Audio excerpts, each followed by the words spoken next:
yo he leído otra cosa. Bueno, pongan atención.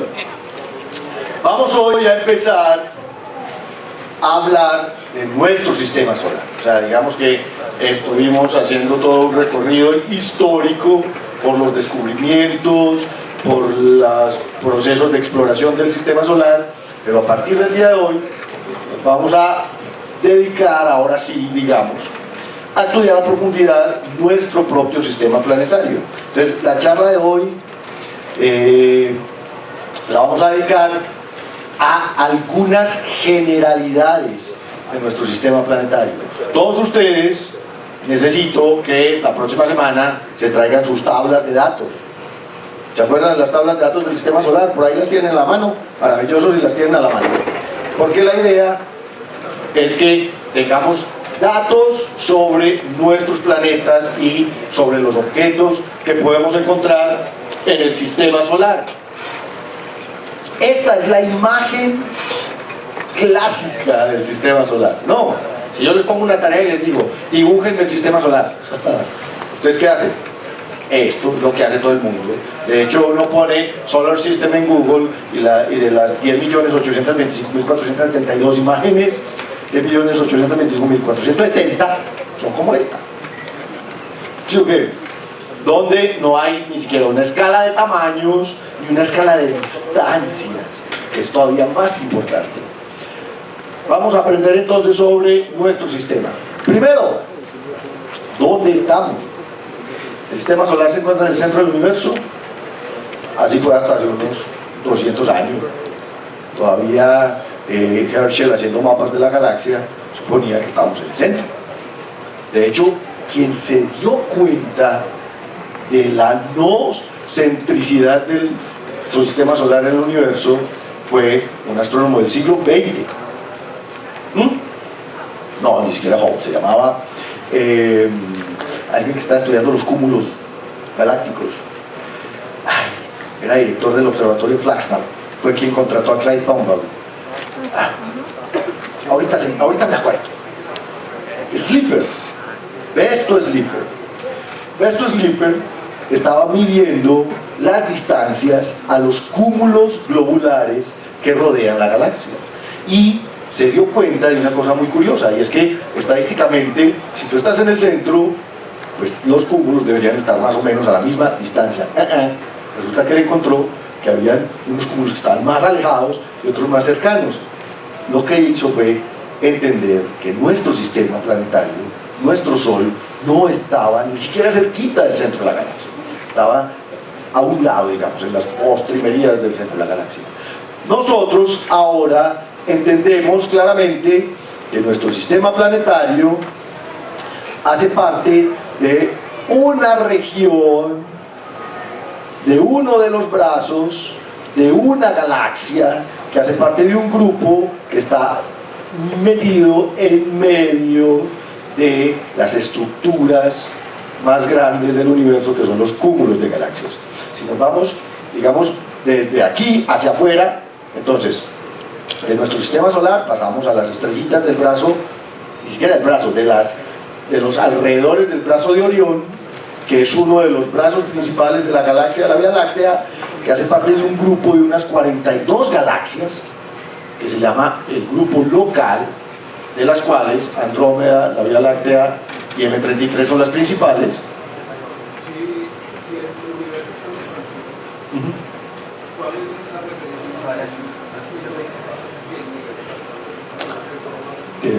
Eso es una muy buena pregunta. Excelente pregunta. Es una pregunta profundamente cosmológica. Pues normalmente nosotros tomamos nuestra posición como referencia. Por eso pareciera que formamos el centro del universo, pero en realidad el universo es absolutamente homogéneo. Desde donde tú te pares vas a ver exactamente lo mismo y vas a ver que todo te aleja de ti. Pero esta distribución de galaxias es más un modelo de cómo se distribuyen las galaxias en el universo. Pero sí sabemos que hay grupos de galaxias, y sabemos a qué distancias están de nosotros, y sabemos a qué distancias están los más lejanos que podemos observar, sabemos dónde hay mayor acumulación de materia, básicamente a punta de observación, pero fundamentalmente la referencia somos nosotros. O sea, desde el punto de vista astrométrico, somos el centro del universo, pero obviamente eso no es así. De hecho no hay, es que el problema es este, no hay un centro. Esto es una imagen errónea del universo. ¿Cuál es el centro del universo? Hay dos centros. ¿Por qué?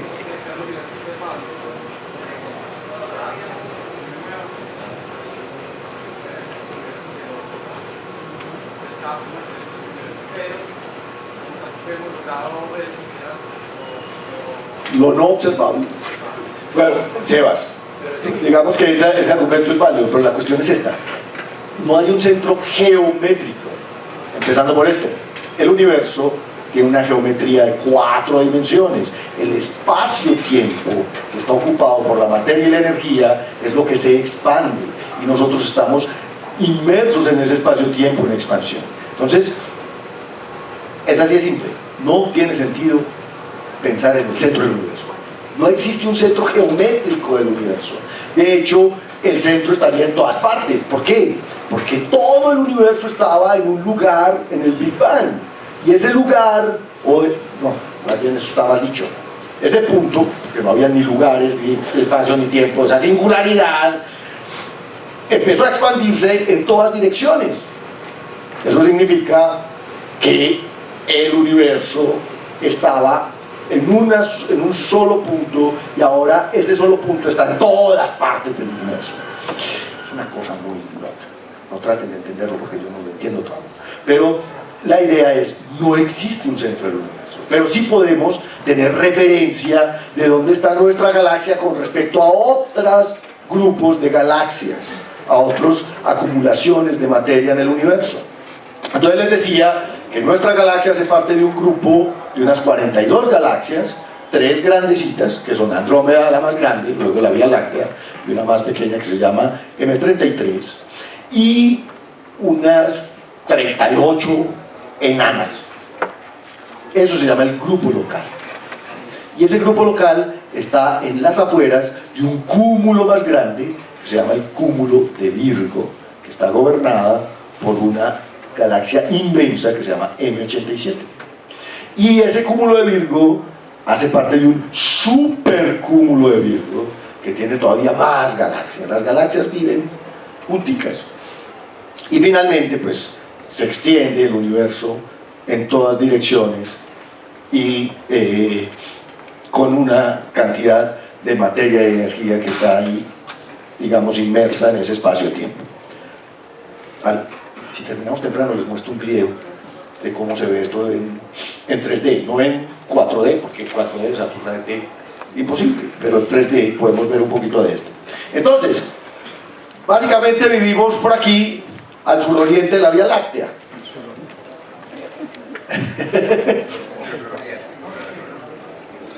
Yo vivo en el suroriente. Pues a mí me gusta el suroriente. El suroriente de la Vía Láctea. ¿En dónde estamos? Como les contaba, Bessel Slipher descubrió que nuestro sistema planetario se encuentra en las cercanías de uno de los brazos de la Vía Láctea, que es una galaxia espiral barrada, que se llama el brazo de Orión. Y ese lugar se encuentra a unos 8 kiloparsecs del núcleo galáctico. El Sol y sus planetas están orbitando el centro de la galaxia a una velocidad de unos 217 kilómetros por segundo. Esa es la velocidad a la que se mueve el Sol con sus planetas alrededor del centro de la galaxia. Eso significa que el sistema solar completa una vuelta alrededor de la galaxia cada 226 millones de años en promedio, lo que nos hace calcular que el Sol tiene unos 18 años galácticos. O sea, en la historia del sistema solar le hemos dado unas 18 vueltas a la Vía Láctea. El movimiento va moviéndose, digamos, adentro y afuera, además de arriba y abajo, ahora lo vamos a ver, con una velocidad propia. Se mueve adentro y afuera de la galaxia con una velocidad de entre 15 y 20 kilómetros por segundo. Eso sería la variación de la velocidad radial del Sol vista desde el centro de la galaxia. Pero además se mueve hacia arriba y hacia abajo del plano de la galaxia con una variación de unos 7 kilómetros por segundo. Y el plano del sistema solar está inclinado, esto no es real, no son 90, con respecto al plano de la Vía Láctea. Ahora vamos a ver en qué forma. Entonces, esto es, digamos, la localización en el Google Earth del sistema solar. Lo podemos ver de una manera más tridimensional. Esta es la vista de la comuna suroriental de la Vía Láctea, donde vivimos nosotros en el sistema solar. Entonces, como les decía, estamos a unos 27.000 años luz del centro. La Vía Láctea mide unos 100.000 años luz de diámetro y estamos cerca de lo que se llama el brazo local de Orión. No metidos en el brazo, sino por fuerita del brazo de Orión. Más afuera está el brazo de Perseo y más adentro está lo que conocemos como el brazo de Carina Sagitario, que apunta hacia el centro de la galaxia. Y por este lado están los otros brazos importantes de la Vía Láctea: el brazo de Norma, el brazo de Crux-Scutum y el brazo de Cygnus. La Vía Láctea tiene unos 11 brazos principales y un montón de bracitos, digamos, secundarios. Para tristeza nuestra, no estamos ni en el centro, ni siquiera estamos en el brazo principal. Por eso se llama el brazo local de Orión. De hecho, el brazo local de Orión es una extensión del brazo principal de Carina Sagittarius, que es este. Entonces aquí saca así como una pseudo brazo, y ahí estamos nosotros. Y además, ni siquiera estamos metidos donde está la densidad de estrellas. Dime. Pablo, eso es un modelo, porque eso no ha sido visto, es decir, nosotros tenemos aquí, pues, tienes toda la razón, claro. Entonces, ¿cómo saben que existen tantos brazos? La pregunta es esta, exacto, ¿cómo se hace un mapa de la galaxia si estamos dentro del mapa?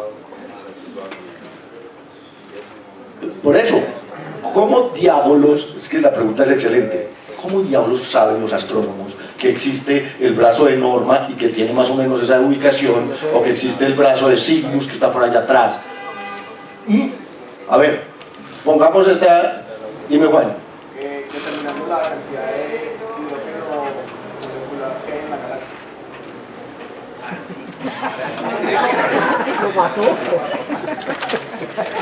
Decía, por un ejercicio didáctico para que ellos mismos llegaran a esa conclusión. No seas tan buen estudiante.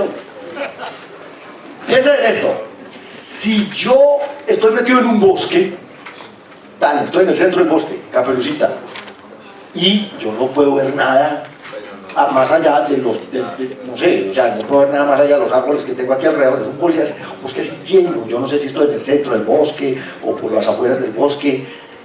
¿Qué podría hacer para poder localizarme a mí mismo dentro del bosque? Entonces, primera cosa, yo no tengo un helicóptero para salir encima del bosque y verlo desde afuera, igual que no tengo naves espaciales que puedan salir de la galaxia y verla desde afuera. Eso no lo podemos hacer.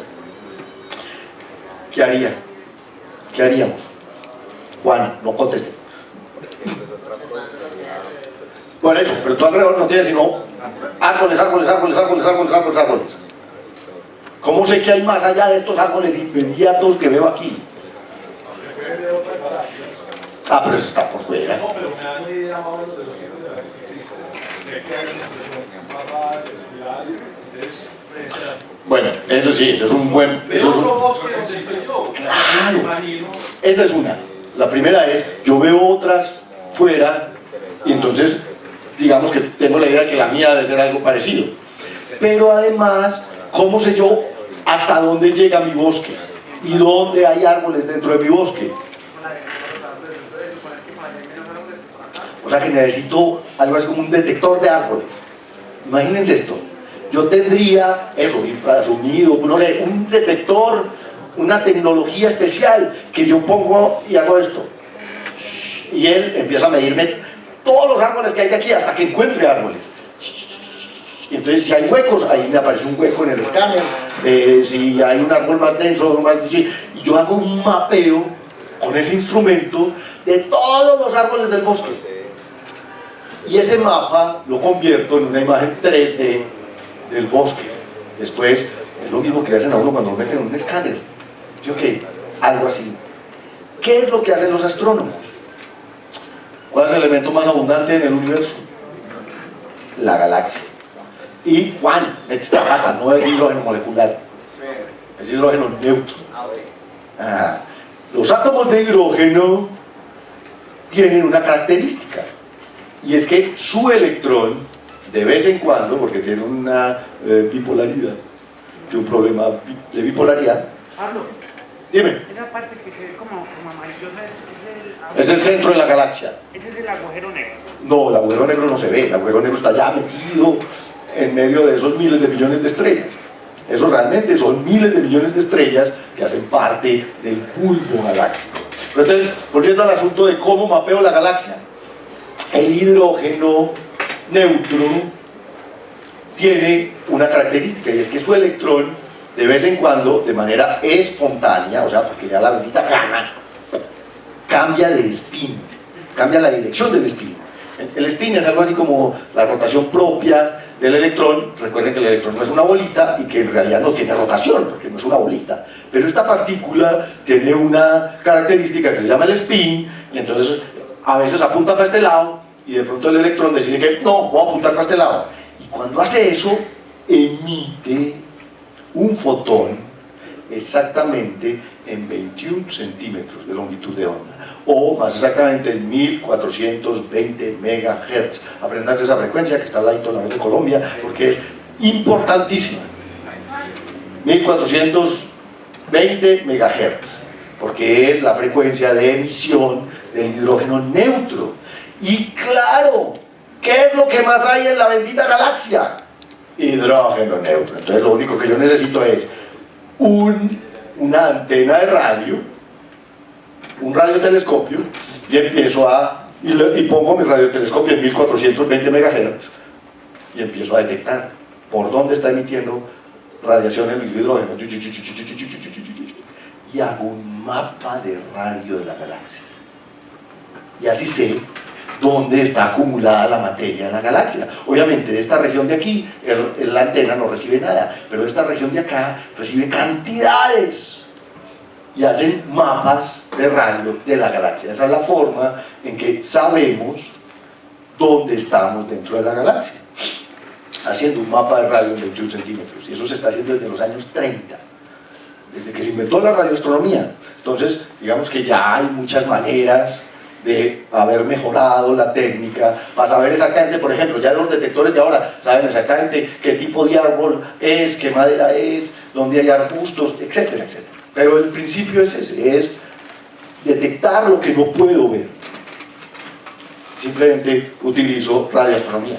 Entonces, estamos aquí, cerca de una saliente del brazo de Carina Sagittarius, que se llama el brazo local de Orión. Si nos vamos a la cuadra donde vivimos, dentro de la comuna suroriental de la Vía Láctea, este ladito, este cuadrito, es un cuadrito de unos 500 años luz de lado. Esa es la cuadra.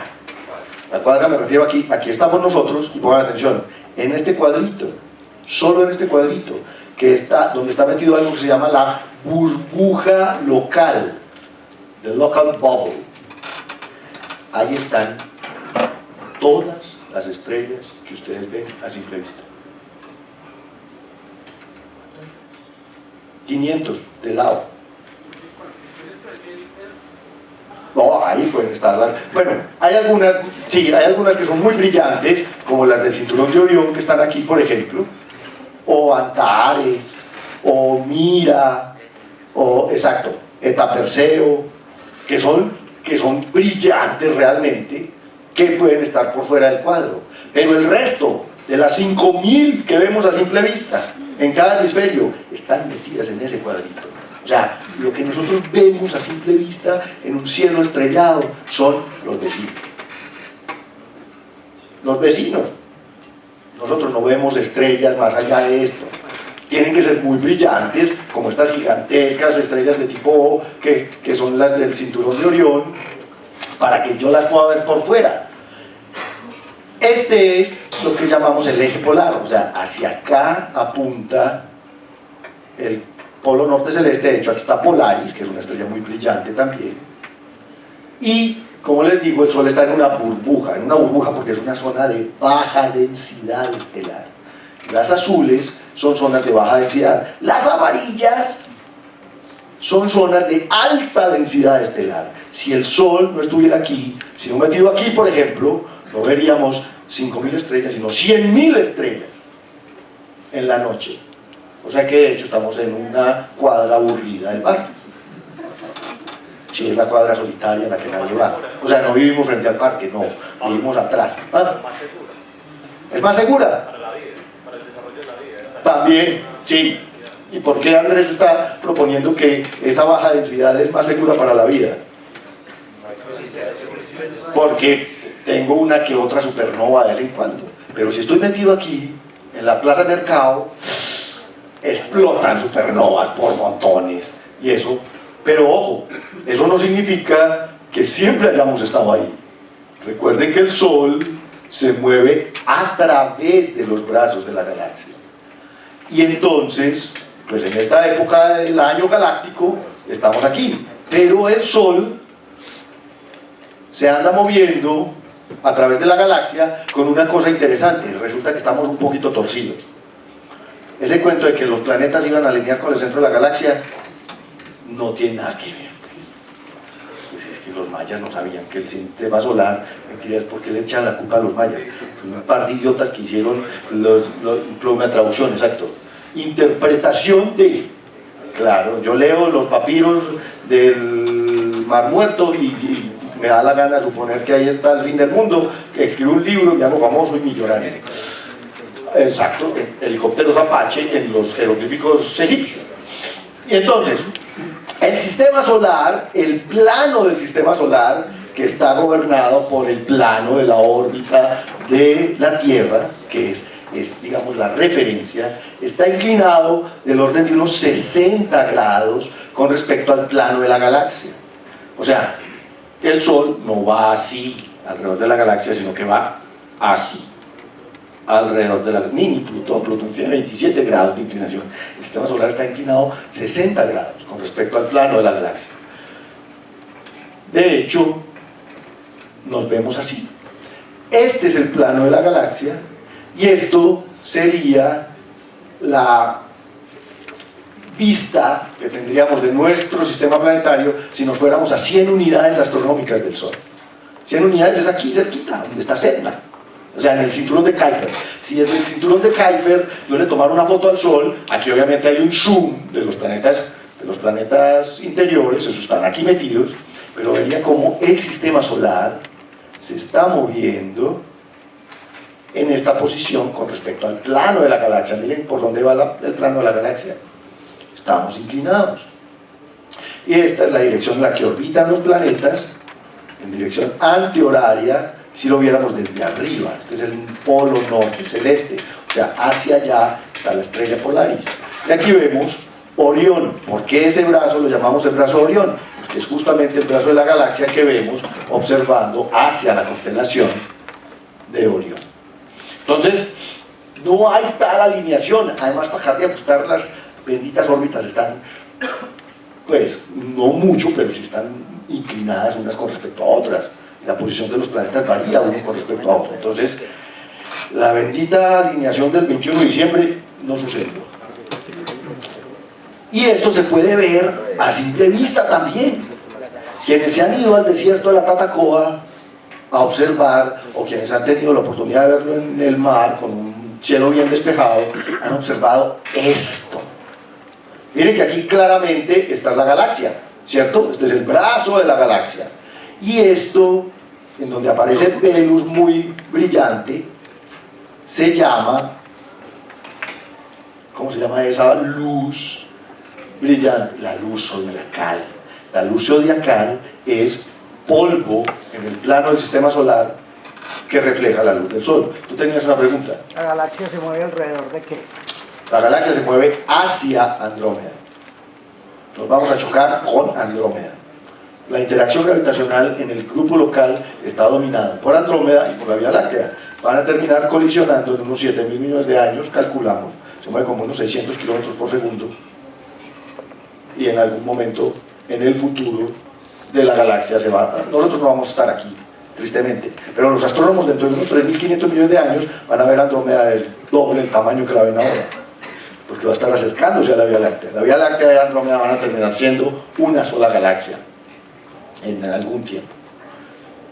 Ok, bueno, y el grupo local, eso tienes razón, tiene su propio movimiento con respecto al cúmulo de Virgo, que es una, digamos, una concentración de masa mucho más grande. Andrés. La Vía Láctea se mueve hacia Andrómeda, entonces no podemos hablar de los dos. ¿De energía oscura? No. Los grupos locales, o sea, la energía oscura y la expansión del universo funcionan a escalas mucho más grandes, del orden de los 100 megaparsecs. 100 megaparsecs son 100 millones de parsecs. Entre la Vía Láctea y nosotros hay 1 megaparsec. Menos de 1 megaparsec, hay 0.6 megaparsecs o algo así. O sea, la escala de expansión es muchísimo mayor a la escala de los cúmulos. Por eso tenemos cúmulos y supercúmulos de galaxias. La materia, digamos, todavía, ayudada por la materia oscura, todavía se protege de la expansión. Eso se llama salirse del flujo de Hubble, que es la expansión del universo causada por la energía oscura. Entonces, la energía oscura en principio no está actuando entre Andrómeda y la Vía Láctea. De hecho, está actuando la gravedad más que la materia, más que la energía oscura. Entonces, volviendo a este asunto, esto es el polvo desprendido por las colisiones de asteroides, etcétera, etcétera, que invade el plano del sistema solar.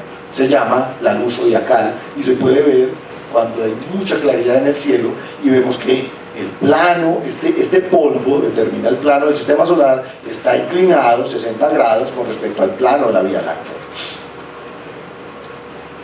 Eso es, digamos, ya conocido. Ahora, además de que nos movemos alrededor del centro de la galaxia, no lo hacemos en forma derechita, estamos haciendo bolita. Entramos y salimos del plano de la galaxia. En esta época estamos muy adentro del plano de la galaxia, pero dentro de unos 31 millones de años vamos a estar por debajo del plano de la galaxia. Y en unos 60 millones de años vamos a volver a entrar al plano de la galaxia. Este es el movimiento relativo del sistema solar con respecto al plano de la galaxia. Entramos y salimos del plano galáctico a la interacción gravitacional que tiene el sistema solar con el resto de la materia de la galaxia. Es que la gravedad es una cosa complicada, a veces estamos encima de cosas muy densas, entonces eso hace que el Sol tenga movimientos de nutación, como le pasa a la Tierra. La Tierra no va así derechito alrededor del Sol, sino que hace esto.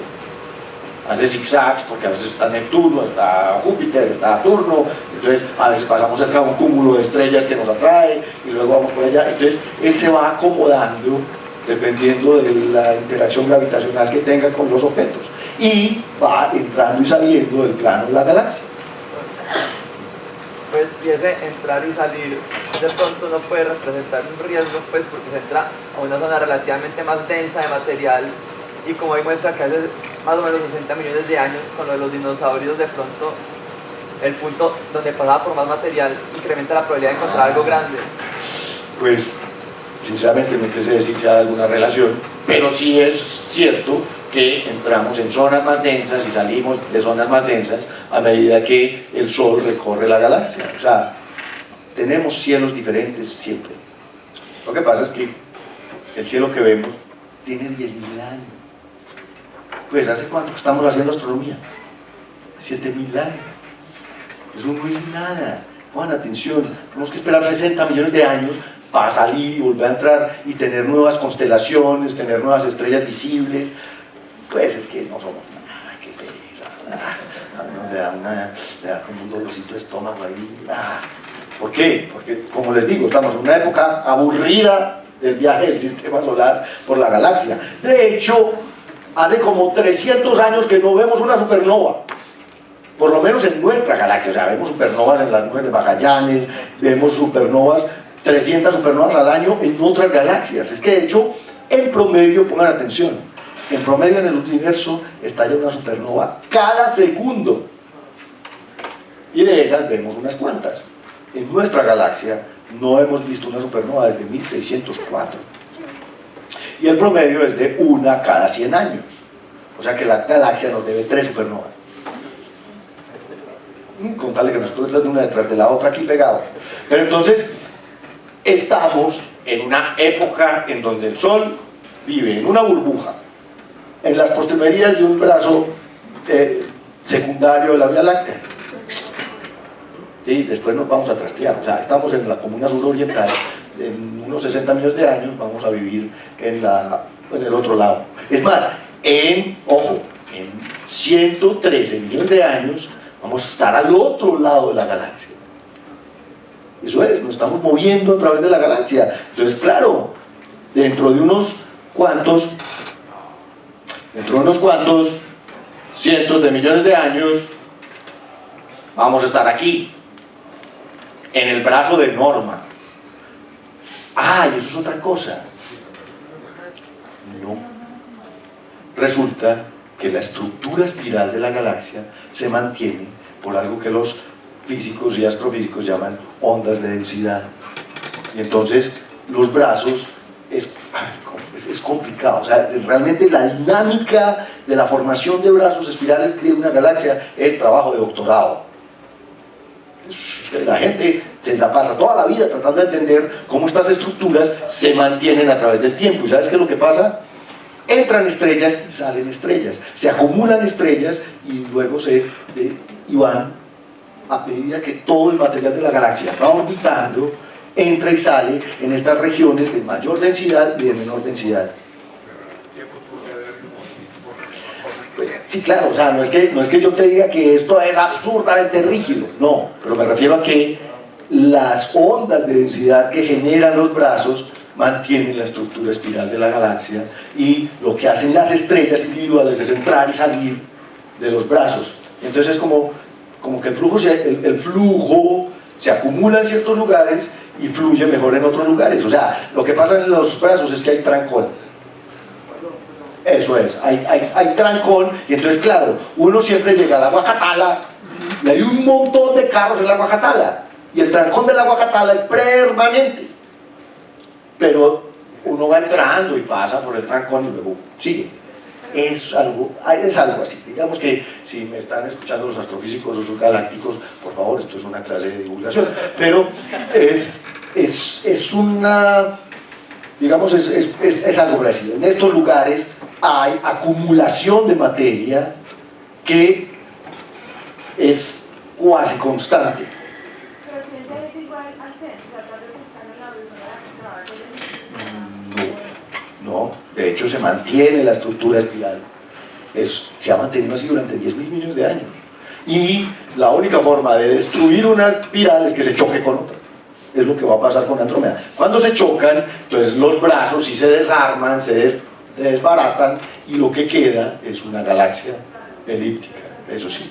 Pero mientras tanto, mientras que el material del disco esté orbitando, los brazos van a estar ahí presentes. Sebas.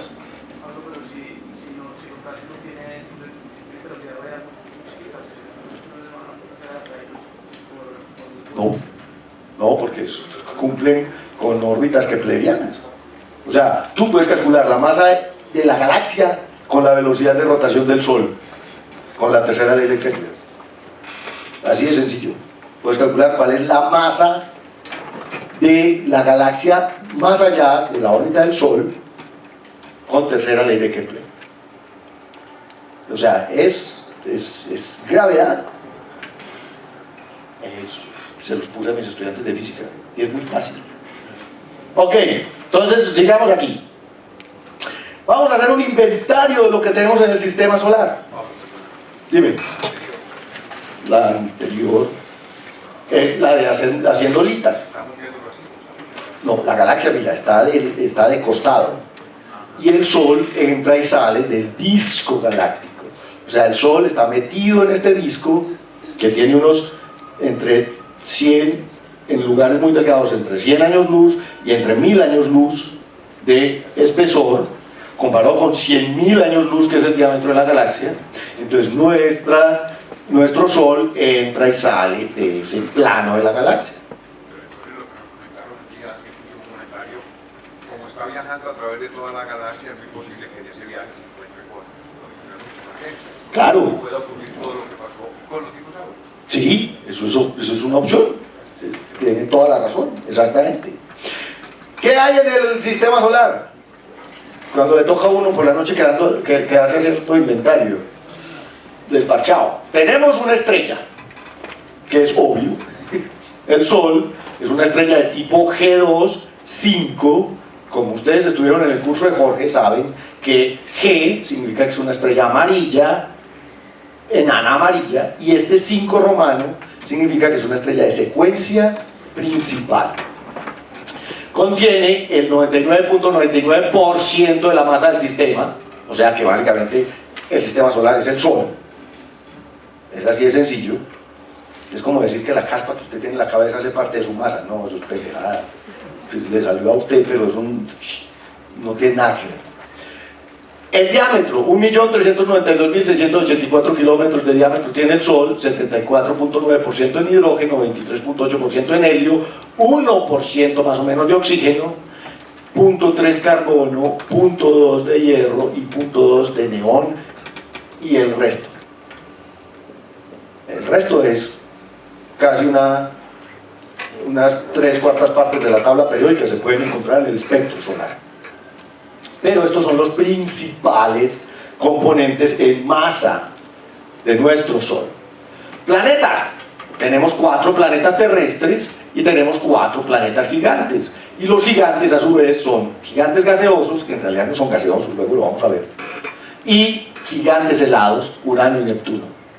Entonces, en el inventario va una estrella, 8 planetas. Planetas enanos. Hasta ahora oficialmente tenemos 5 enanos: Plutón, Ceres, Makemake, Eris y Haumea, que están dentro de la categoría por ahora, porque hay muchos otros que están esperando ser aprobados en esta categoría por la Unión Astronómica Internacional, y además seguramente vamos a descubrir muchos más allá de la órbita de Neptuno. Satélites. Los satélites orbitan planetas o orbitan asteroides, por ejemplo. Hay asteroides que tienen sus propias lunitas, pero en principio estamos hablando de satélites que orbitan planetas, o sea, lunas, como la Tierra, como la luna de la Tierra, o como Ganímedes en Júpiter, o como Titán en Saturno. En total, reconocidos por la Unión Astronómica Internacional al día de ayer, hay 167 lunas en el sistema solar, alrededor de planetas. Ojo, aquí no estoy teniendo en cuenta, por ejemplo, Dáctil, que orbita el asteroide Ida. Esa es una lunita también, pero básicamente hace parte de los asteroides. Dime.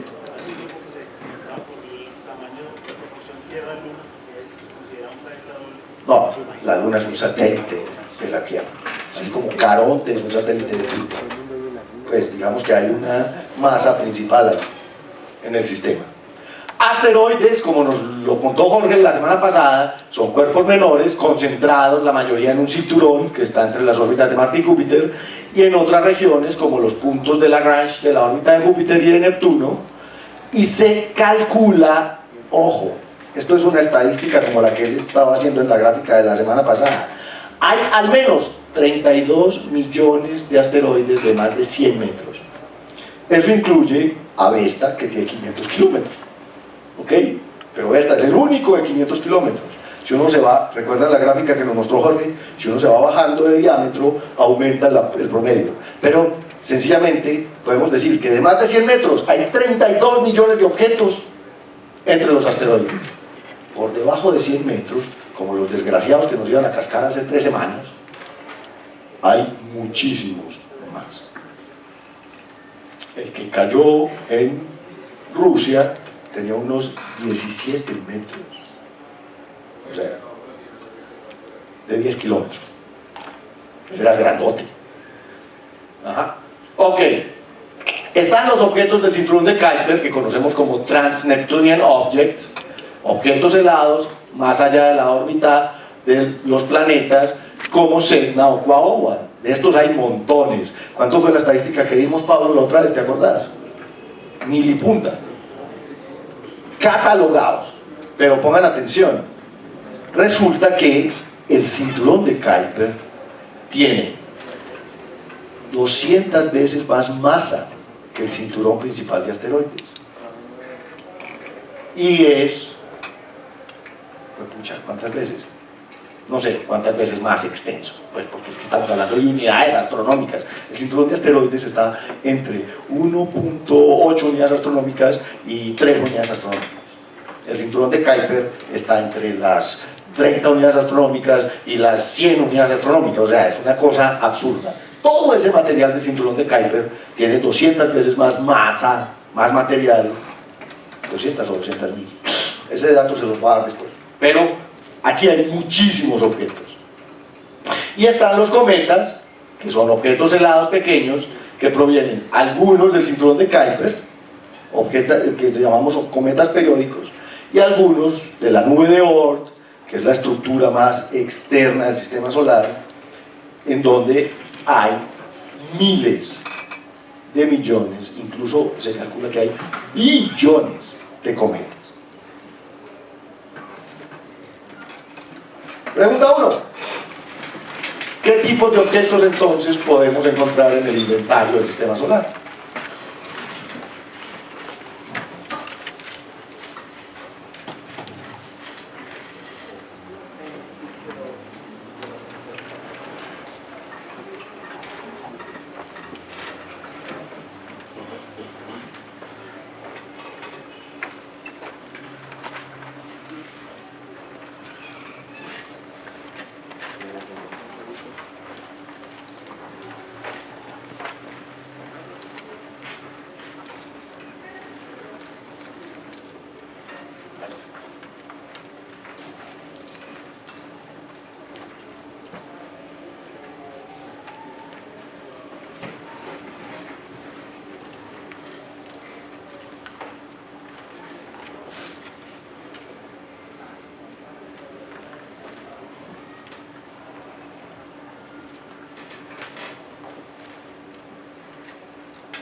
Eso es fácil, no son muchas las categorías.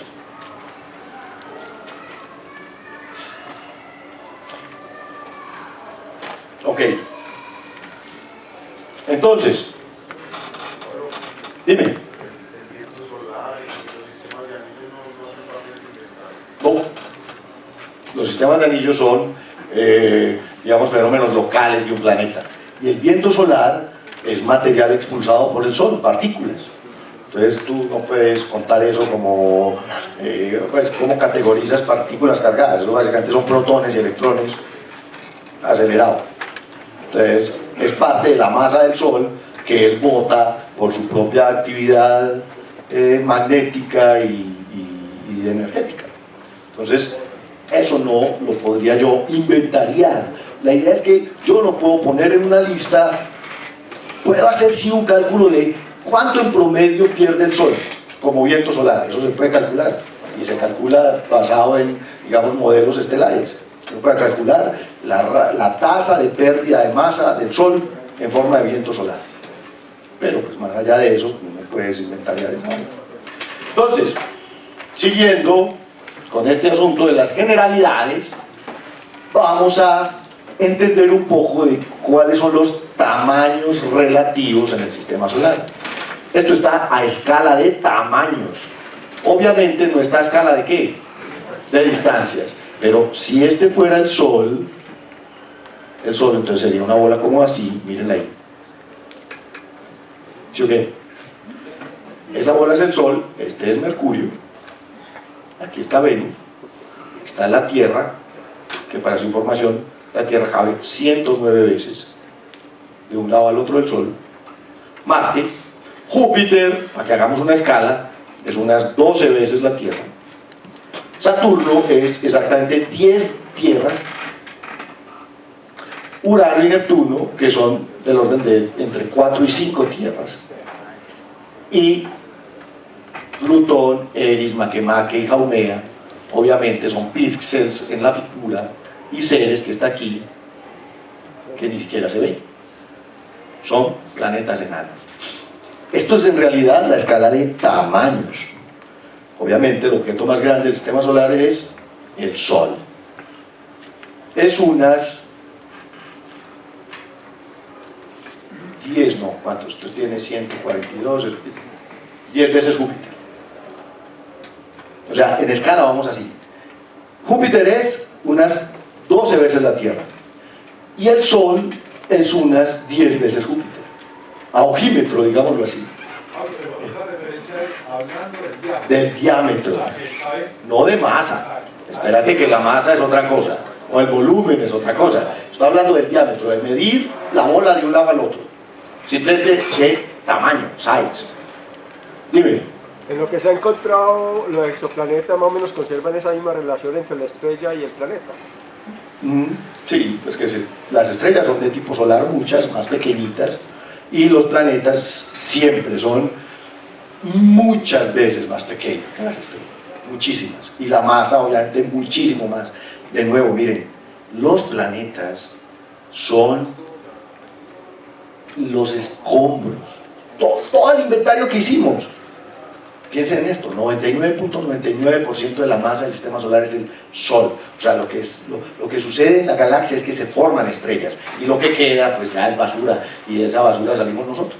Pero los planetas son insignificantes. Es que es eso, pongan atención. Júpiter tiene una milésima de la masa del Sol, y Júpiter solo es 3 veces más masivo que todo lo demás que hay en el sistema solar. Dime. Entonces, si la Tierra pasa 109 veces de manera horizontal, entonces habría que dividir. Si Júpiter si la Tierra es 12 veces Júpiter, entonces no se divide 12 en las 109 veces y sería como 9.8333 veces las veces que pasa. 10, por eso te dije, el Sol es 10 veces Júpiter. Eso se llama un cálculo a ojímetro, muy bien hecho. De hecho, eso es lo que sucede. Miren esto. Dime. Yo hice una vez un cálculo tomando la cúpula del planetario como el Sol. Plutón estaría en referencia con el Sol. ¿Dónde estaba Argos? Argos es la 30. 4 kilómetros. Bueno, ese es un ejercicio interesante que hacen mis estudiantes de fundamentación en ciencias. Plutón, en Argos, o sea, en donde está ahora el edificio de Bancolombia. Eso sería bacano. Poner a la cúpula del planetario como el Sol y hacerlo, y de hecho y poner allí una placa. Este es el lugar de Plutón.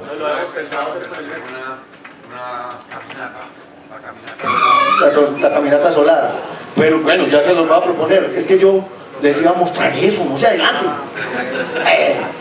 Pucha, hombre. Mis estudiantes de fundamentación en ciencias se han tenido que enfrentar con el problema de escalar los tamaños y las distancias en el sistema solar. No es una cosa sencilla. Miren, bolas de roca y de hielo en el sistema solar. La más grande es la Tierra, o sea que realmente no somos tan poquito. Si hablamos de cosas sólidas en el sistema solar, la cosa sólida más grande del sistema solar es la Tierra. Después de la Tierra, pues encontramos a Venus, a Marte, a Ganímedes, a Titán, que son más grandes que Mercurio, Calisto, Mercurio es como el tamaño de Calisto, miren, Io, la Luna, Europa, Tritón, el Neptuno, Plutón, miren, Plutón es un enano, Titania, Oberon, Rea, que está en Saturno, estos son de Urano, Japetus en Saturno, Caronte, Umbriel, Ariel, que son de Urano, Dione, que es en Saturno, Tetis, que es en Júpiter, Encelado en Saturno, Miranda en Urano, Proteo, Nereida en Urano, Mimas en Saturno, etcétera, etcétera. Estos son ejemplos de rocas, de cosas sólidas en el sistema solar. Dime, bueno. Es que el agua de la Tierra es... Atención. En masa, el agua de la Tierra es el 0.02%. El agua de la Tierra es un charquito. Es como cuando usted suda y tiene mojada la cabeza. Eso es el océano comparado con la Tierra. Así de sencillo. Si uno suda y tiene mojada la cabeza después de una trotada, en masa, ese sudor que perdiste comparado con tu cabeza puede ser más o menos lo que equivale al océano de la Tierra. Es que mira esto, la Tierra tiene unos 6.300 kilómetros de radio. El océano en promedio tiene 4 kilómetros de profundidad. O sea, 6.370, 4. El agua no es nada, el agua es el charquito. Y además, la mayor parte del agua de la Tierra no está en los océanos, está adentro, reciclándose en el manto. Si la Tierra no tuviese agua en el manto, no tendríamos convección, no tendríamos placas tectónicas, y básicamente sería un planeta frito como Marte o como Venus. De eso vamos a hablar más luego. Entonces, somos la bola de roca más grande, porque de hecho básicamente somos silicatos.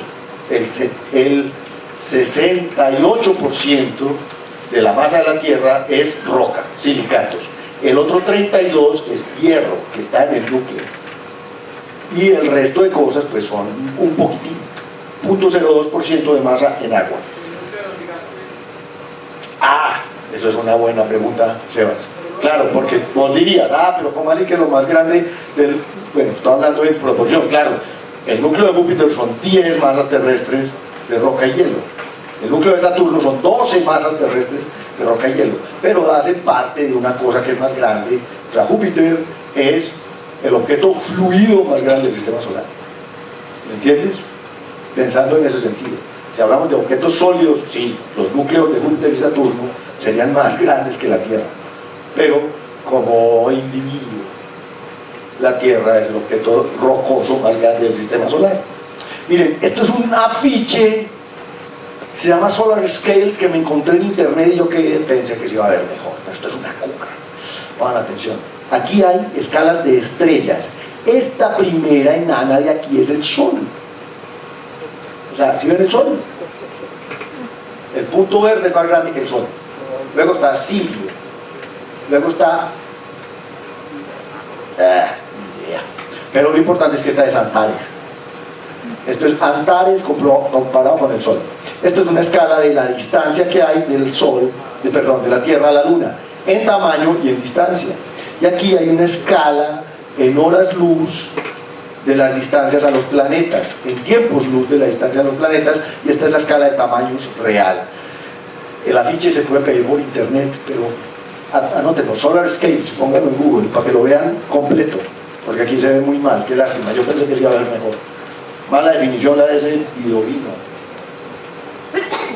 Ahora, si hablamos de masa, estas son las masas relativas de los objetos del sistema solar. Esta es la masa del Sol comparada con la masa de Júpiter. La Tierra sería 1. Lo que me está diciendo aquí es que el Sol es 332.831 veces la masa de la Tierra. Plutón es la 2/10 milésimas de la masa de la Tierra. Mercurio tiene un 5% de la masa de la Tierra. Venus tiene un 81%. Marte tiene un 10% de la masa de la Tierra. Júpiter tiene 318 veces la masa de la Tierra. En masa, obviamente, el objeto es el Sol. A esto, si ustedes le suman todos los asteroides, todos los cometas, entre todos los asteroides y todos los cometas harán una luna, más o menos.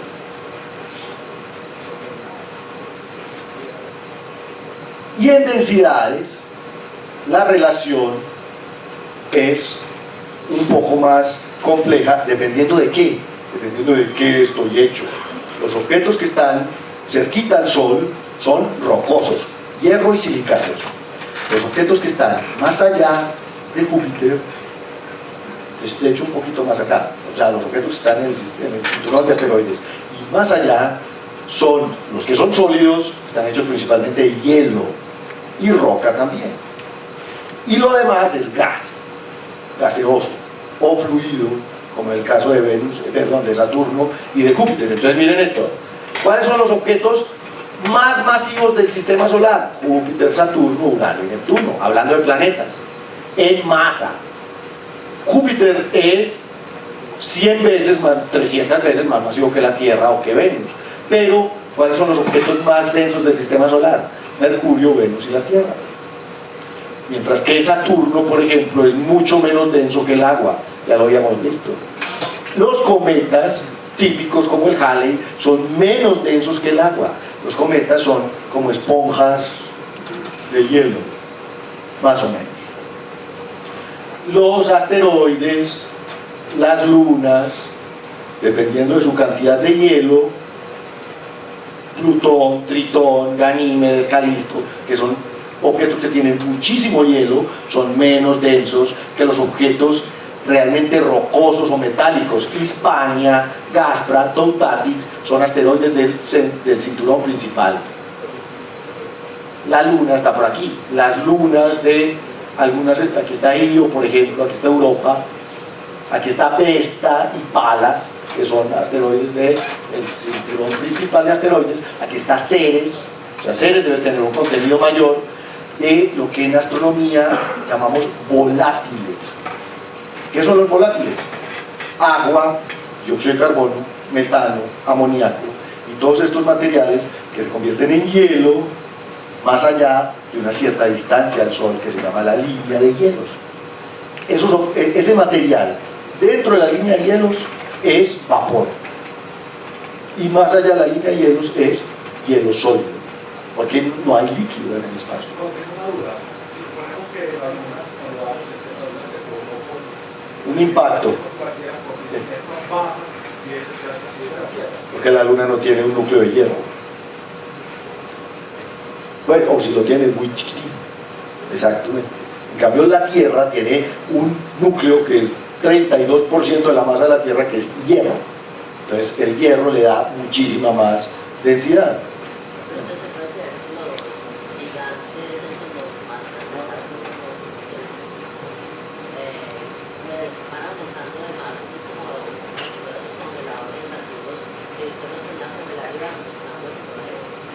No, de hecho se están contrayendo.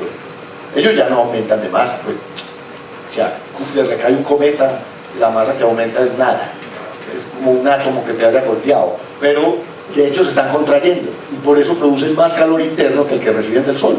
Eso es. De algunos objetos, son como 90 objetos del sistema solar.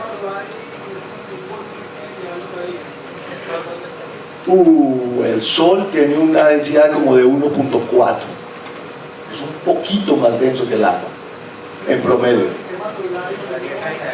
La del Sol, claro, porque es que el Sol es el objeto más masivo y más voluminoso del sistema solar.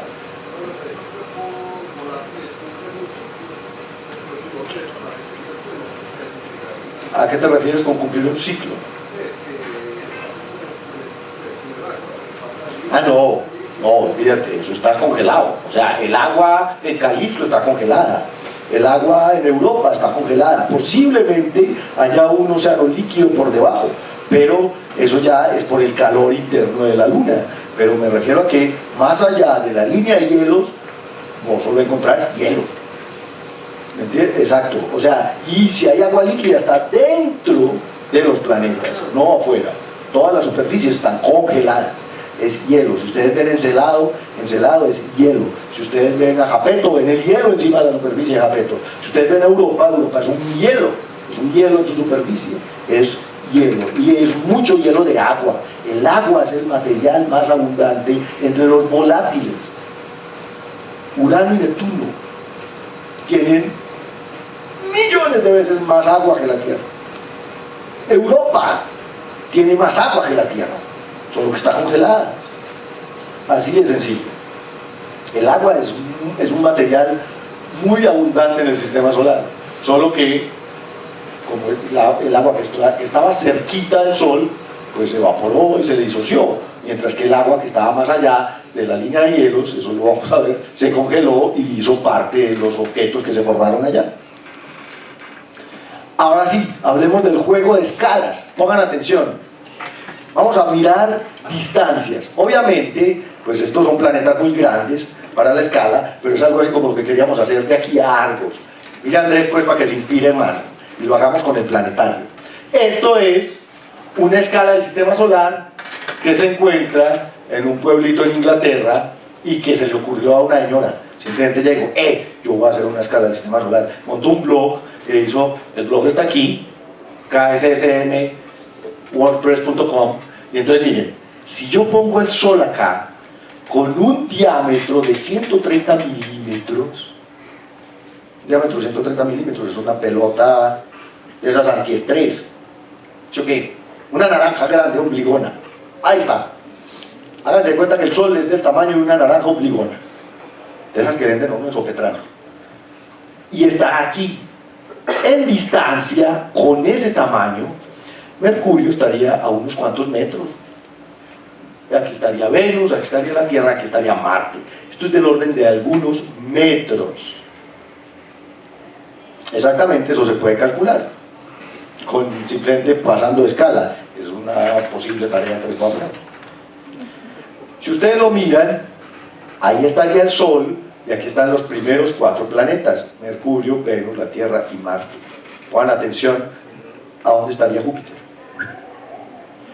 Entre Marte y Júpiter hay 1, 2, 3, casi 4 veces la distancia que hay entre el Sol y Saturno. Claro, y es lógico, pongan atención. Perdón, entre el Sol y Marte. Entre el Sol y Marte hay 1.6 unidades astronómicas. Y el próximo planeta está a 5 unidades astronómicas, que es Júpiter. Esto está en Castle Hill, en Kendal, Inglaterra. Entonces miren ya donde tengo a Júpiter. Si yo quiero completar el bendito sistema solar en este Castle Hill en Inglaterra, me toca salirme. Aquí está el Sol, Mercurio, Venus, la Tierra, Marte. Y luego en perspectiva Júpiter estaría por aquí, Saturno, que está a unas 10, Urano, que está a unas 20, y Neptuno, que está a unas 30 unidades astronómicas. Esto es lo que podríamos hacer si ponemos al Sol del tamaño del domo del sistema solar y nos vamos de aquí hasta, o por por todo Jarabobo, ahí está, y vamos poniendo plaquitas en donde deberían estar los planetas.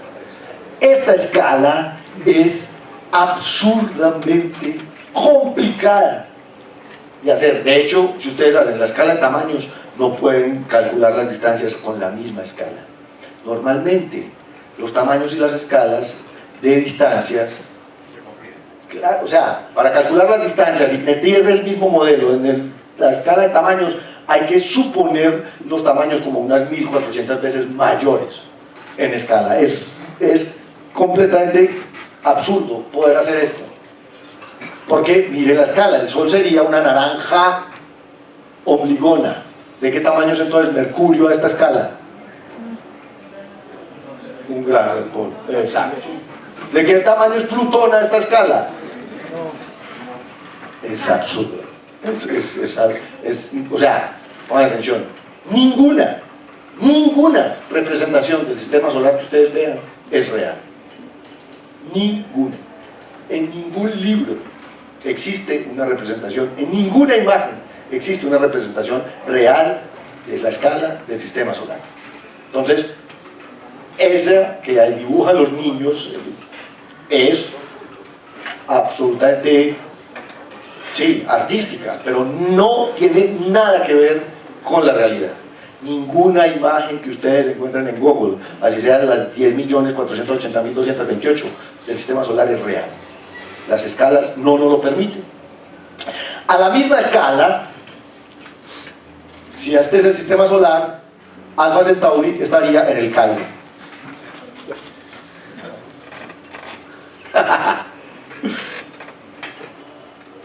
A la misma escala, Alfa Centauri estaría en el Cairo. Yo lo hice para el planetario Bogotá.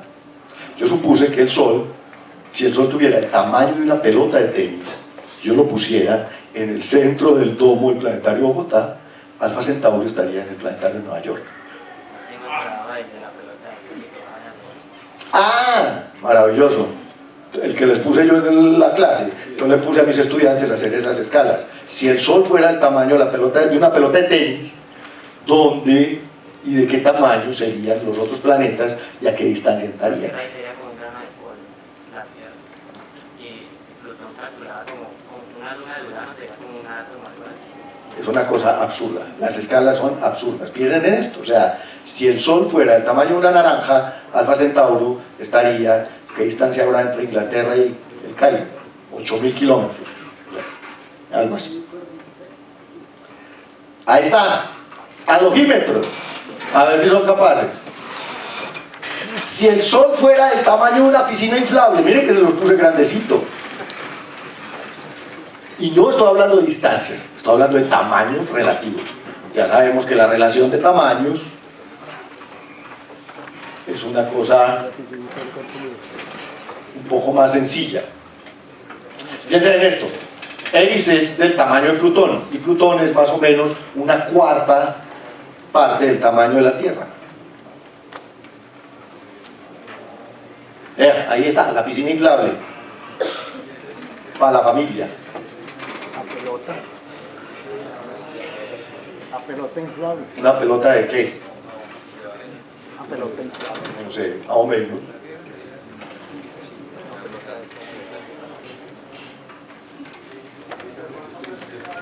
¿10? ¿Cuánto le digo? 12 en Júpiter. 12 veces tiene que caber ahí. Y Eris 4 en la Tierra.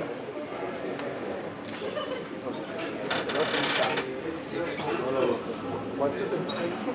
12 tiene que caber. Ahora escoja la cabeza más grande. No, 4 Eris es una Tierra.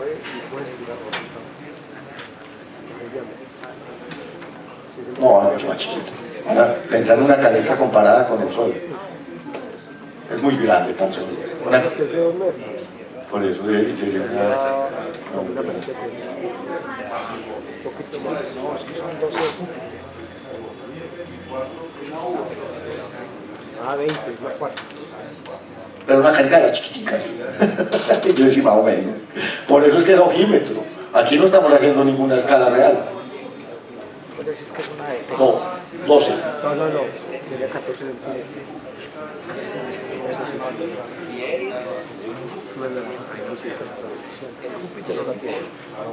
Es que yo creo que una pelota de golf fue muy grande con respecto a una pelota de básquet. Tiene que caber ahí 12 veces. Es una pelota loca. Pero miren cómo es de difícil meterse en la cabeza la escala de los tamaños y las distancias. Es un ejercicio, además es un ejercicio mental interesante.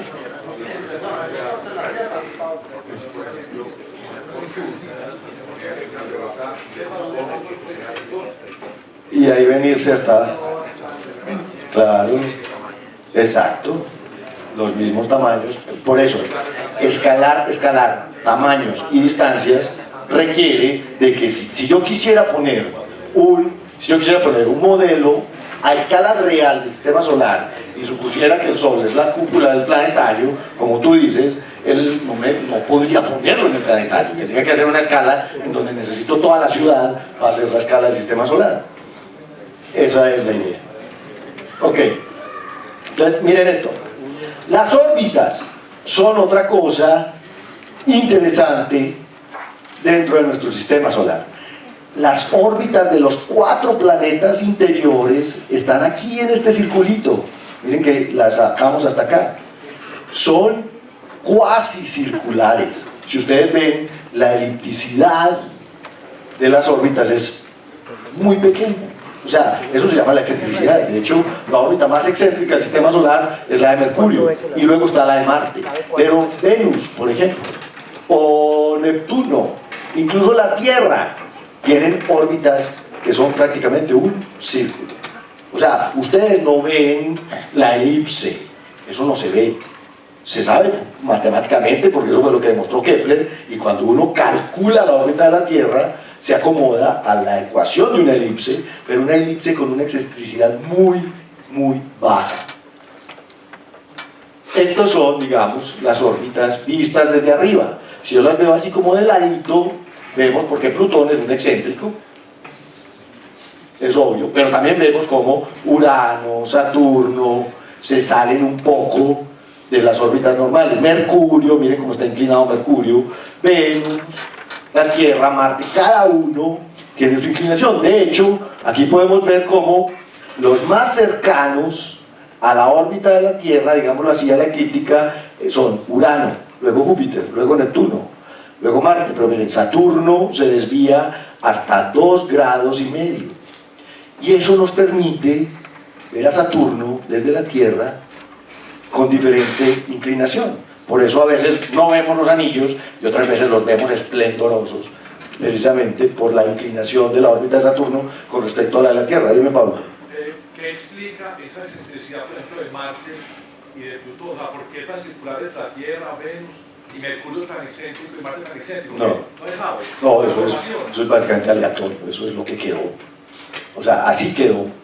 Usted echa un montón de materia, deja que la gravedad actúe durante 5.000 millones de años y después de eso, a eso le queda.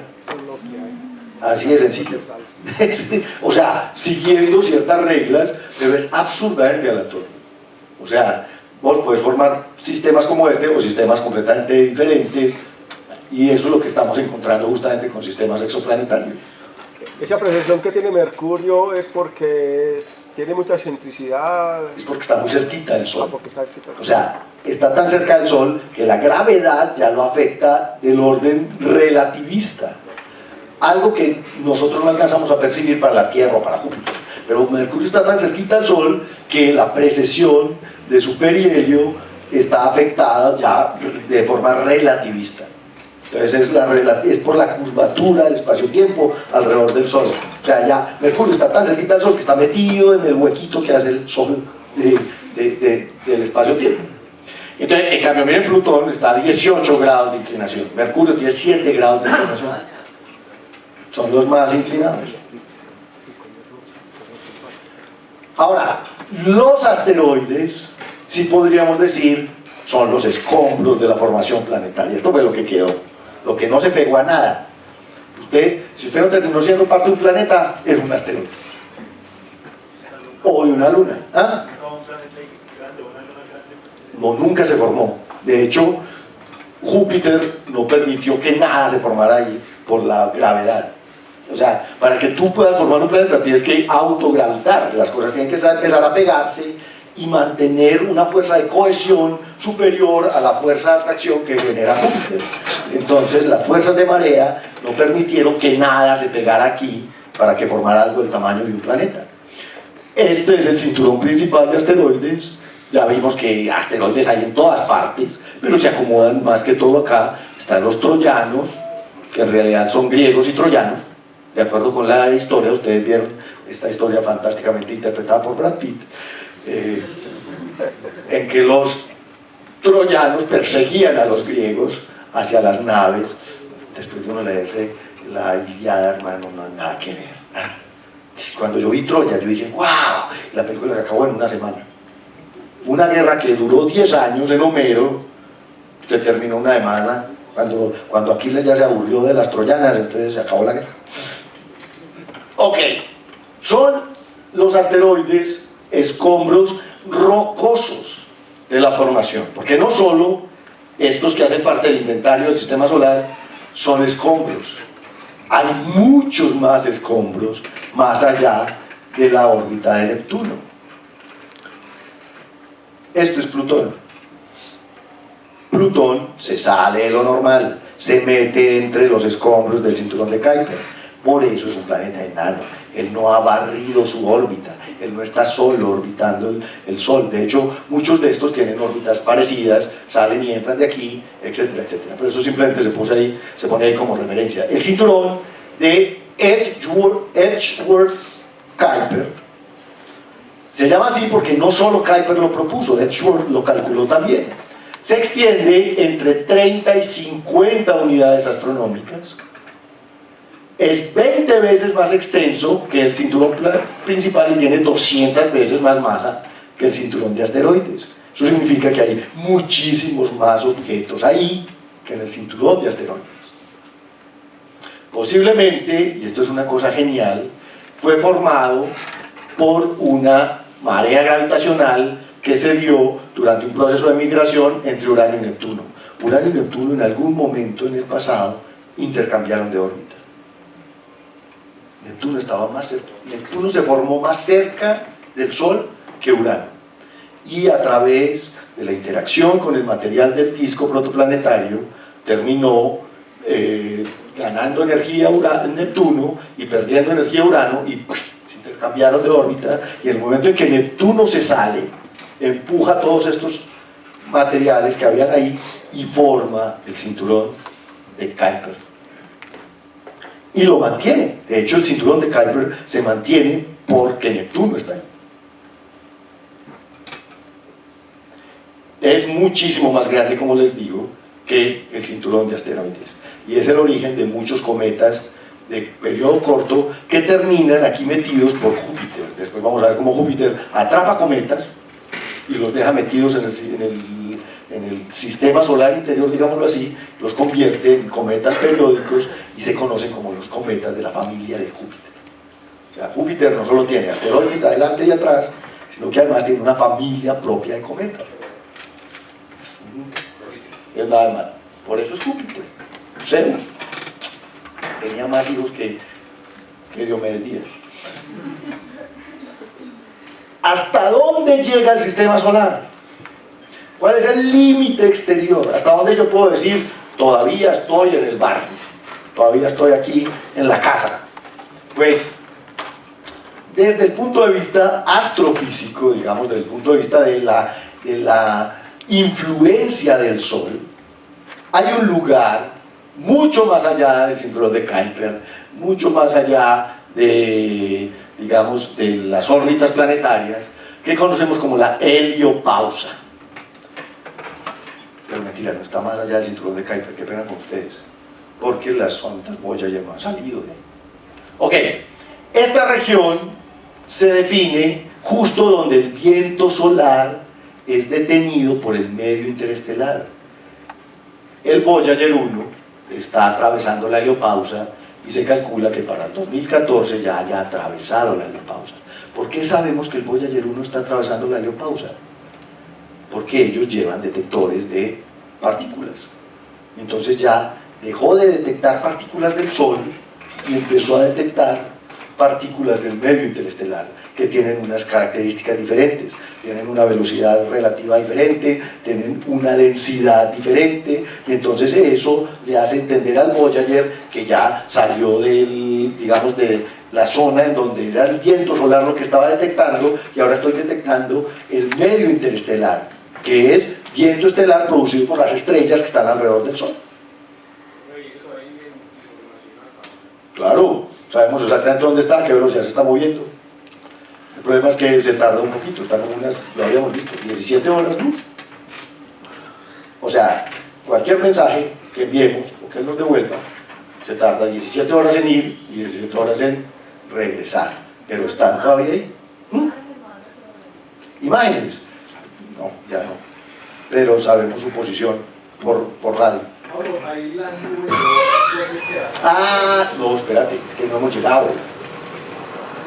No, todavía no hemos llegado. Hasta aquí, pues salimos, digamos, de la afectación del Sol, hablando de radiación. Otra cosa es la gravedad del Sol. Y otra cosa es el material expulsado por los planetas durante la formación, que terminó ahí reunido a su alrededor. Más allá, miren esto, ¿por qué sabemos que existe una heliopausa? Esto que llamamos heliopausa, porque maravillosamente nuestros telescopios infrarrojos han visto heliopausas de otras estrellas. Esto es la heliopausa de la estrella R de la Hidra. R de la Hidra, fotografiada en infrarrojo, muestra perfectamente lo que conocemos como el frente de choque de su propia heliopausa. Ah, bueno, ¿y por qué se forma un frente de choque? Porque la estrella se está moviendo en medio de las otras estrellas. O sea, la heliopausa del Sol me dice hacia dónde se está moviendo el sistema solar. Porque este es el frente de choque justamente del viento solar con el medio interestelar. En este caso, yo sé que R de la Hidra se está moviendo en esa dirección, porque el Spitzer fotografió su heliopausa. Ve cómo aquí el material del viento estelar es más caliente que el medio interestelar y justamente ahí se forma el frente de choque. La heliopausa es como lo que, sí, es donde se choca el viento de la estrella con el medio interestelar y se forma esta especie de parábola, pero realmente no es como el frente de choque del misil. Sí, o sea, eso es 3D, acuérdate, eso está en todas direcciones. Exacto, es un cascarón justo enfrente del movimiento propio. ¿A qué distancia está la heliopausa? No, todavía no, está a la distancia a la que está el Voyager 1 en este momento, que son unas 50 unidades astronómicas. ¿100 cuánto? 123 está, 123 unidades astronómicas. O sea, del orden de los cientos de unidades astronómicas. ¿Tú tomaste ese dato? Claro, en la exposición del Voyager. Ah, maravilloso. Entonces el Voyager está atravesando la heliopausa, se encuentra unas 120 unidades astronómicas. Ahora, más lejos aún está entonces la nube de Oort.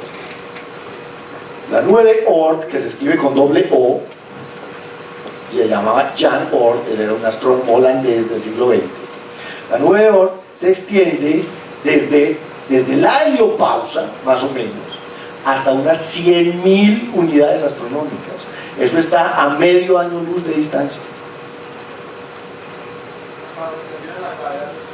Bueno, estos de hecho están orbitando ahí, en órbitas muy, muy lejanas, y de vez en cuando, muy lejano como el país de Shrek, y de vez en cuando se ven afectados y entonces caen, y literalmente caen desde la nube de Oort hacia el sistema solar. Esto es una imagen artística de la región de la nube de Oort. Lo que vemos brillando ahí es el cinturón de Kuiper y allá en el centro estaría el Sol. Esta es la estructura, digamos, más lejana al sistema solar. Todavía hay mucho debate acerca de la nube de Oort.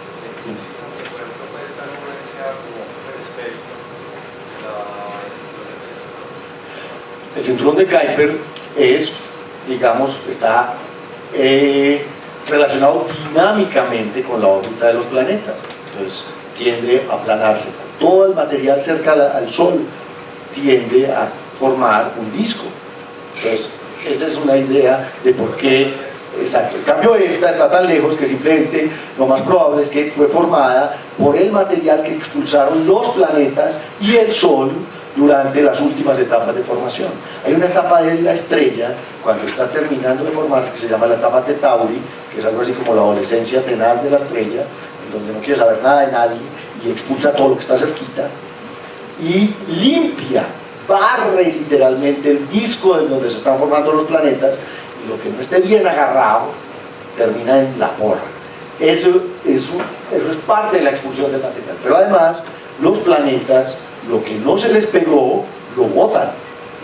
Lo botan a pues Júpiter. Imagínate la masa de Júpiter acelerando asteroides y pedazos de cometa cada que le pasan cerquita, que es lo que hizo con las naves Voyager. Exactamente lo que los planetas hicieron con las naves Voyager, lo hicieron con este material al principio de la formación del sistema solar. Entonces cogían cualquier roquita que veían por ahí, ¡fa!, y a la porra de manera aleatoria. Entonces suponemos, o supuso Oort, que estarían distribuidos de manera uniforme, pero no lo sabemos.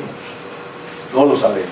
Lo sospechamos, ¿por qué? Porque cuando llegan cometas no siempre llegan en esta dirección, a veces llegan desde abajo o llegan desde arriba. ¿A qué te refieres con quedar? Ah, no, es que espérate, esto es una imagen, esto no es así. O sea, aquí lo que me están queriendo decir es, ahí hay muchos objetos, pero eso no significa que no puedan pasar. Pues no es que haya una tela de material hasta donde puedo llegar yo, no, las naves Voyager van a seguir viajando, en fin, es que es más, pongan atención, uno no puede ver un cometa desde el otro, esto es mentira, esto se lo imaginó un artista, pero si ustedes están parados en un cometa en la nube de Oort, no ven sino el sol por allá en la... y nada más.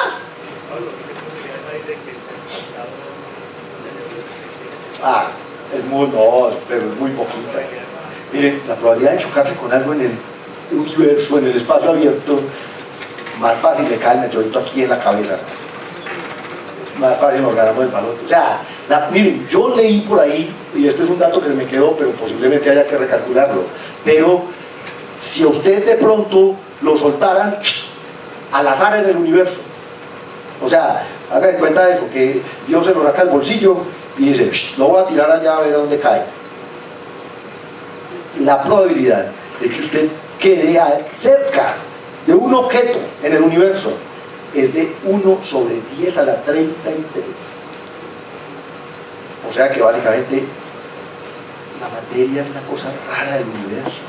El universo, el espacio, está prácticamente vacío. Ustedes ven las escalas a las que están esos granitos de polvo separados del Sol. El espacio está vacío. O sea, por eso es que es tan maravilloso cuando una roca de 17 metros nos cae y casi nos golpea. Porque es una vaina que no pasa todos los días. Es una cosa que, ¡wow! Un meteorito pasó a 28.000 kilómetros de la Tierra. Eso es ir en contra de todas las probabilidades, ¿me entienden? Es una cosa... Encontrarse cerca de algo en el universo es muy, muy raro. De hecho, pongan atención, cuando las galaxias se chocan, la probabilidad de que dos estrellas se choquen es mínima.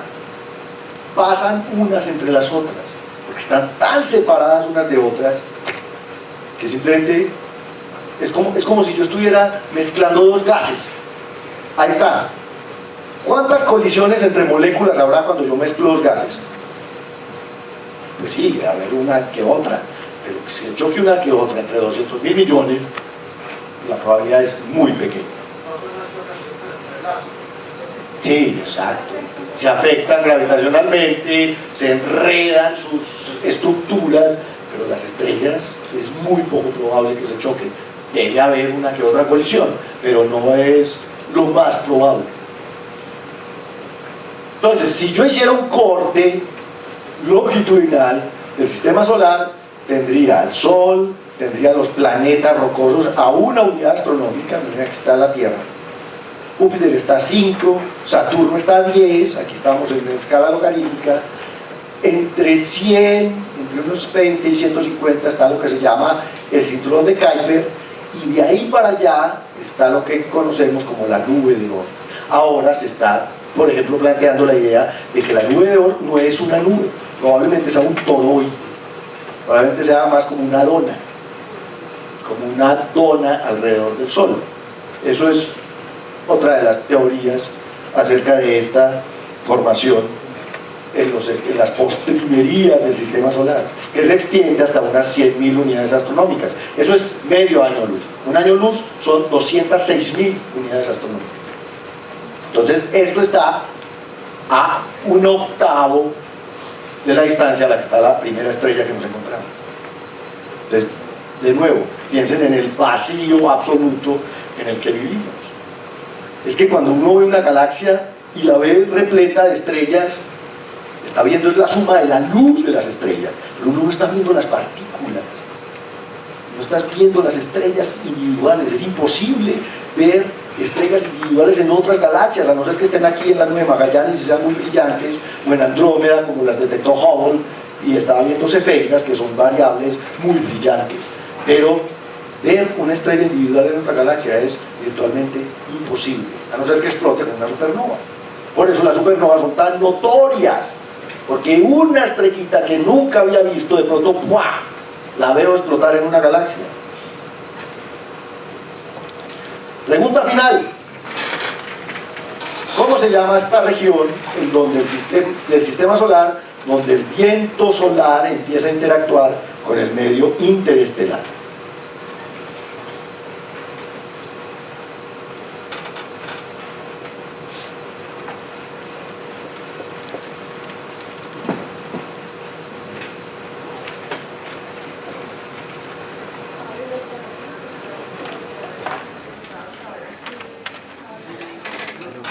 Están a las decenas, pues más cerquita está en Alfa Centauro. El planeta más cercano en este momento está orbitando Alfa Centauro B, y el más lejano está en el centro de la galaxia, a unos 17.000 años luz. Entonces, pero los más lejanos solo se detectan por microlensado. Los que hemos detectado por velocidad radial y por tránsito, todos están entre los 400 años luz de distancia. En Cygnus, que está como unos 400 años luz, exacto, están aquí pegados. O sea, todos los planetas que hemos detectado son vecinos. Estamos en la cuadra, exacto. ¿Te acuerdas de la cuadra? Todos están en la cuadra. Los del microlensado, que son como 8, se pueden ver hasta el más lejano, que está como unos 17.000 años luz de distancia.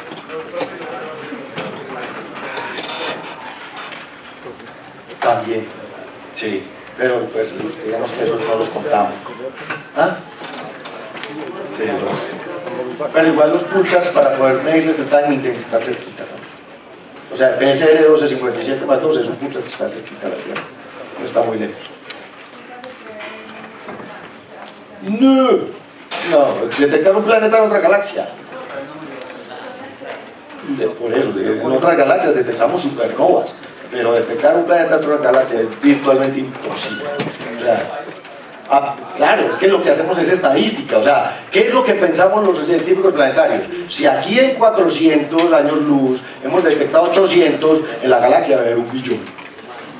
Es simplemente por extrapolación. Es eso. Sencillamente por principio exacto. Simplemente debe haber de lo mismo en todas partes, y como esto equivale al tanto por ciento, entonces en toda la galaxia debe haber 1 billón de planetas. Pero es simplemente estadística. No podemos hacerlo de otra forma. Bueno, nos vemos el sábado. Gracias a ustedes. Muy amables.